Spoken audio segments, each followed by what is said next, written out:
Le Seigneur m'a parlé un jour, il y a à peu près 5 ans, sur le culte du veau d'or.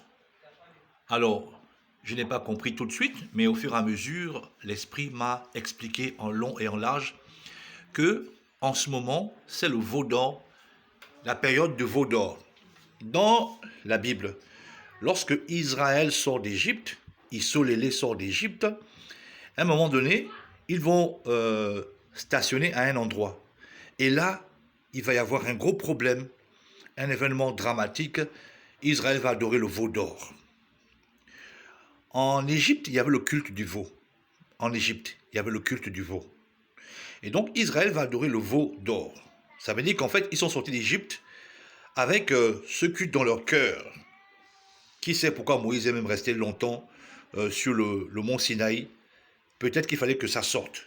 Bon, maintenant, quand vous regardez dans Ézéchiel 1, on décrit une apparition du Seigneur et on présente un veau parmi les quatre êtres vivants. Il y a un veau parmi, un veau. Il y a un lion, il y a un homme, il y a un aigle et il y a un veau. La même chose dans le livre de Apocalypse. Au début de l'Apocalypse, on parle aussi d'une vision où il y a quatre êtres vivants, un à la forme d'un lion, l'autre l'aigle, l'autre le veau, et il y a aussi la forme de l'homme. Voilà. Donc les mêmes quatre formes sont reprises. Alors, ces deux manifestations d'Ézéchiel et d'Apocalypse sont des manifestations du Seigneur. Essayons de comprendre quel est le message qui est caché. Pour le lion, par exemple, on sait que le lion de la tribu de Juda, c'est lui, c'est le Seigneur. Il est le lion de la tribu de Juda. Yaoundé, c'est le bon mot.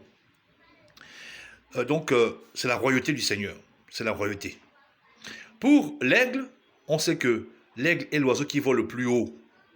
Donc, on peut dire c'est sa position céleste. Donc, il est Nzambé. Au-dessus de tous les Nzambé, c'est lui. Pour l'homme, on comprend que le Seigneur, c'est homme. Il s'est incarné. Il s'est abaissé. Il a pris un corps de chair. Il s'est fait homme. Et pour le veau, eh bien, on comprend que il a dit, le plus grand parmi vous sera votre serviteur. Donc le Seigneur est le plus grand parmi nous, donc il est le serviteur. Le veau, d'ailleurs, est un animal de service. Il sert donc à tirer la charrue, etc., à écraser la terre, à labourer, je crois. Et donc, le veau est un animal de service. Alors, ça veut dire quoi? Le Seigneur, il est l'Éternel, au-dessus de toutes les adorations. Ça, c'est l'aigle. Le Seigneur est le roi, le lion de la tribu de Juda. Le Seigneur s'est incarné, il est venu sur terre.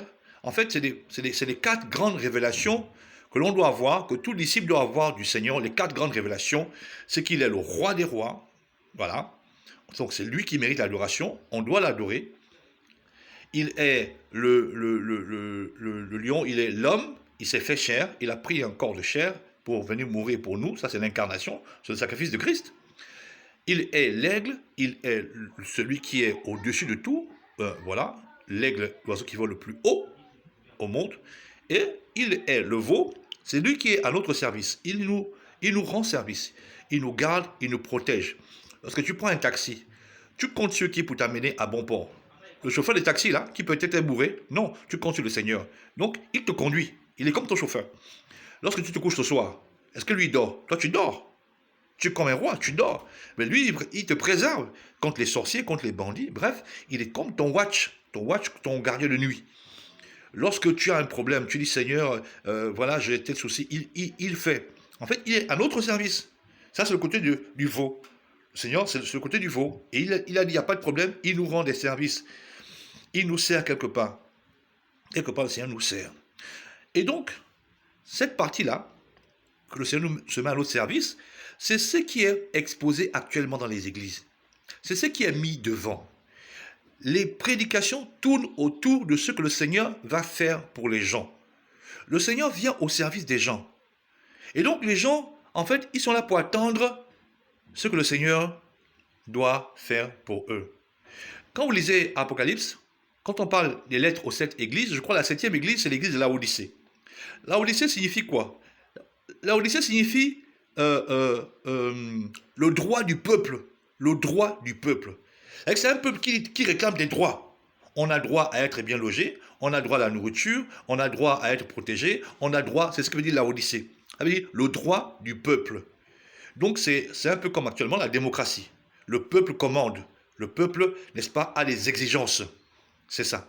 Donc on ne ressent plus la royauté, parce que la royauté c'est quoi? C'est le roi qui a les exigences. Hein? La royauté c'est ça. Le lion, c'est le roi qui a les exigences. Il a les exigences, le roi. Mais on ressent maintenant le service, c'est-à-dire que le veau doit venir me servir. Il doit. C'est ça le message dans les églises. Qu'est-ce qui est dit dans les églises? Oui, c'est ton temps de régner. L'Éternel va te, le Seigneur va te faire ceci. Il va t'élever. Il va. Mais ce que le Seigneur lui-même il veut, son œuvre, ouvrir les yeux des aveugles, bénir les gens, plutôt par la parole, convertir les gens, les amener à le connaître, enseigner les gens l'humilité, enseigner les gens la révélation par rapport au temps de la fin, tout ça, non, non, non, c'est d'abord, je viens à l'église, je veux avoir un mari, je veux avoir une voiture, et je compte sur le Seigneur pour me rendre tous ces services-là. Donc en fait, c'est ce message-là qui passe actuellement. Tu veux faire le plein dans les églises, eh bien parle de ce que le Seigneur va faire pour les gens. Parle qui va changer leur vie. Que disent les cantiques souvent? C'est quoi les cantiques actuellement? C'est le veau d'or, qui est adoré. Regardez, ça dit quoi? Eh bien, j'étais dans la misère, j'étais pauvre. La plupart des cantiques actuellement, hein, j'étais pauvre, dans la misère, je mangeais dans les poubelles, et puis j'ai rencontré Jésus, et maintenant je suis directeur général. On me rejetait partout, tout le monde me rejetait, mes parents m'avaient abandonné, et puis bon, j'ai rencontré Jésus, et maintenant c'est moi le boss, c'est moi qui ai un véhicule, c'est moi qui suis en haut, et tout ça, machin. Donc c'est ça, c'est le veau d'or qui est adoré. Je survole un peu. L'enseignement est profond, très profond. Je survole un peu. Le veau d'or, c'est le culte actuellement qui est rendu. C'est exactement ce qui avait été prophétisé dans le livre de Exode, chapitre 32, où Israël a adoré le veau d'or, n'est-ce pas, au lieu d'adorer, n'est-ce pas, le Seigneur, qui est le lion de la tribu de Juda. Quand Israël sort d'Égypte, n'est-ce pas, c'est pour adorer. Moïse dit bien que laisse aller mon peuple pour adorer dans le désert. Donc pour adorer dans le désert, pourquoi? Parce que lorsqu'on adore le Seigneur, normalement, tout autour de nous s'efface. Le véritable culte du Seigneur, il faut qu'en fait tout s'efface. Tu aimeras, le premier commandement, tu aimeras le Seigneur, ton roi, de tout ton cœur, toute ton âme, toute ta force, toute ta pensée. Donc le culte véritable, c'est ça, dans le désert. C'est-à-dire que tout autour de toi s'efface. C'est ça le culte véritable et profond au Seigneur Nzambé. Donc c'était le lion qui devait être la première révélation. Et sur la montagne de Carmel, lorsque Élie vient donc, n'est-ce pas, pour affronter les prophètes de Baal, qu'est-ce qu'il fait? Il tue le veau. Il tue le veau. Ça veut dire quoi? Ça veut dire qu'en fait, il met de côté l'idée que le Seigneur va le servir. Et c'est ça, en fait, pour les véritables enfants du Seigneur, les disciples de Nzambé, il faut dire ceci au Seigneur que ce que tu dois faire pour moi, ce n'est pas important. Moi, comme disait quelqu'un, je crois que c'était John Kennedy, il disait que ne vous dites pas qu'est-ce que mon pays peut faire pour moi, mais dites-vous qu'est-ce que je peux faire pour mon pays. C'est un peu ça la pensée. La pensée aujourd'hui, disciple du Seigneur, c'est de te tourner vers le Seigneur pour le servir, mais non, ce que le Seigneur va faire pour toi, eh bien ne prête pas attention à ça. Il est libre. Laissons-lui sa souveraineté. C'est un signe d'adoration. Laissons-lui sa souveraineté. Redonnons au Seigneur, permettez l'expression, sa souveraineté. Ne l'obligeons pas. Ne l'obligeons pas, parce que c'est des obligations. Quand tu fais un jeûne de 7 jours parce que tu veux le mari, eh bien tu auras le mari. Tu fais un jeûne de 10 jours parce que tu veux le travail, eh bien tu auras le travail. C'est comme si l'obliger le Seigneur, c'est dangereux parce que le Messie n'est pas le veau de la tribu de Juda, mais le lion de la tribu de Juda. Et ça c'est très important de s'en souvenir. Le culte du veau d'or, c'est ce qui a lieu en ce moment dans les églises. Nous sommes en la pleine époque du culte du veau d'or. Et à ce niveau-là, c'est maintenant le moment pour les Lévites de se distinguer. Lisez Exode 32. Donc, peuple bantou, je vous en prie, sortez des églises de réveil. Il n'y a pas de vie là-bas. La vie est partie de là-bas. La vie n'est plus là-bas. Et à l'église de la Odyssée, le Seigneur dit bien que je me tiens à la porte et je frappe. Il se tient à la porte pourquoi? Parce qu'en fait, il est plein à l'intérieur. Il est sorti. Donc, que le Seigneur vous bénisse. Arrêtez le culte du veau d'or et venez au culte véritable de Nzambé, le Créateur du ciel et de la terre.